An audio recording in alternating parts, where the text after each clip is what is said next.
এখন আপনারা দেখবেন জ্যোতির রান্নাঘর। আজ আমি আমার রান্নাঘরে বানাবো নতুন স্বাদের একটি, দেখুন এখানে আমি সারা রাতে ছোলা আর মটর ডাল জলে ভিজিয়ে রেখেছি। আর রেখেছি এখানে আলুটা আমি একটু সেদ্ধ করে নিয়েছি। এই তরকারিটাতে সেদ্ধ করে নেওয়া আলুতে খুব টেস্ট হয়। এইবারে আমি এটা মিক্সার গ্রাইন্ডারে দিয়ে পেস্ট করে নেব।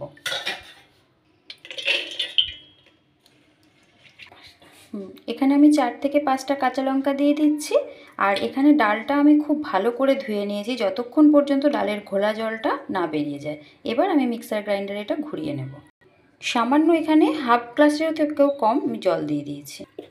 দেখুন এখানে আমি সম্পূর্ণ এটা ঘোরানোর পরে ঢেলে নিচ্ছি মিক্সি থেকে। দুঃখিত, জল দেওয়ার মাপটা বলা আমার একটু ভুল হয়ে গেছে। চায়ের কাপের থেকেও কম পরিমাণে একটু জল দিতে হবে, হাফ কাপেরও কম। স্বাদ অনুসারে এবার নুন দিয়ে দেব এখানে গুঁড়ো হলুদ। স্বাদ অনুসারে সামান্য পরিমাণে চিনি দেব, তাও এটা অপশনাল, চাইলেও দিতে পারেন বা নাও দিতে পারেন। এখানে আমি কোনো রকম বেসনের ব্যবহার করব না, কেননা এখানে ছোলার ডাল আর মটর ডাল আমি দুটো মিশিয়ে দিয়েছি। এই দুটো দেওয়ার কারণে বড়াটা একদমই ভেঙে যাবে না, সেই কারণে এখানে আমি কোনো রকম বেসনের ব্যবহার করব না। এইবারে হাতের সাহায্যে এটা খুব ভালো করে ফেটিয়ে নিতে হবে। এইবারে এই ডালটা আমি এখানে 5 থেকে 7 মিনিট ঢাকা দিয়ে রেখে দেব। এটা একটু স্ট্যান্ডিং টাইমে থাকলে খুব ভালোভাবে ডালের বড়াটা ফুলে উঠবে। আমি গ্যাসে কড়াই বসিয়ে দিয়েছি। বড়াটা ভাজার মতন দিয়ে দেব পরিমাণ মতন সর্ষের তেল। তেলটা খুব ভালোভাবে গরম হয়ে গেছে। এবার একে একে বড়াগুলো আমি এতে দিয়ে দেব। দেখুন, আর এর থেকে বেশি আমি দেব না। এইবারে আমি এটা অল্প অল্প করে ভেজে নেব।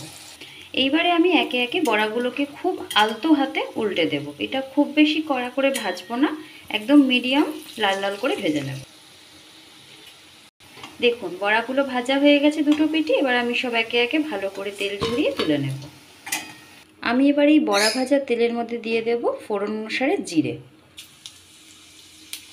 জিরেটা 2 থেকে 3 সেকেন্ড মতন একটু ভেজে নেব। এবার দিয়ে দেব পেঁয়াজ আর লঙ্কার একটা পেস্ট, দিয়ে দেব টমেটো, দিয়ে দেব স্বাদ অনুসারে নুন, দিয়ে দেব হলুদের গুঁড়ো। এবার দেব জিরের গুঁড়ো। আমি এখানে ছোট চামচের 1 চামচ পরিমাণে আর সামান্য একটুখানি দিচ্ছি। এবার দেব কাশ্মীরি লাল লঙ্কার গুঁড়ো ভর্তি করে 1 চামচ, ছোট চামচের। দেখুন এবারে আমি এটা ভালো করে একটু 5 থেকে 7 মিনিটের মতন কষিয়ে নেব।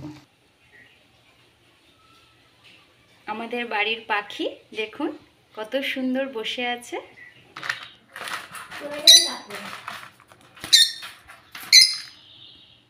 মশলাটা দেখুন আধা আধি কষা হয়ে গেছে। এবার দিয়ে দেব 1 চামচ পরিমাণে আদা বাটা।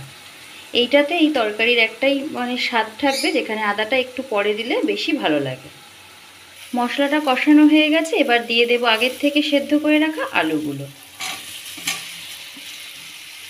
আলুগুলো সেদ্ধ করার পর আমি 4 টুকরো করে পিস পিস করে কেটে নিয়েছি। এইবারে মশলাটার সাথে খুব ভালোভাবে আমি কষিয়ে নেব, যতটুকু কাঁচা গন্ধ আছে সেটাও চলে যাবে। এবারে আমি দিয়ে দেব এতে পরিমাণ মতন জল। এই বড়ার তরকারিতে জল একটু বেশিই দিতে হয়, না হলে পরে বড়াটা দেওয়ার সাথে সাথে ঝোলটা টেনে নেবে। খুব ভালোভাবে ফুটে উঠেছে। এবারে দিয়ে দেব এতে আমি স্বাদ অনুসারে চিনি।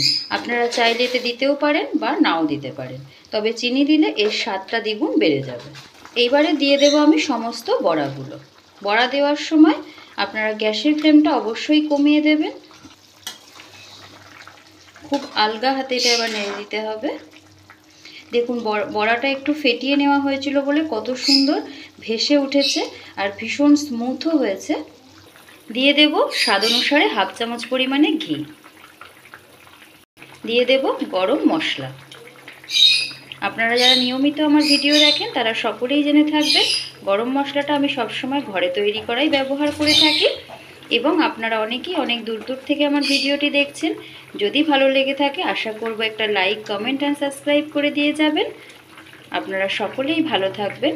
তরকারিটা সম্পূর্ণ রেডি হয়ে গেছে। এবার আমি গ্যাসের ফ্লেমটা বন্ধ করে দেব।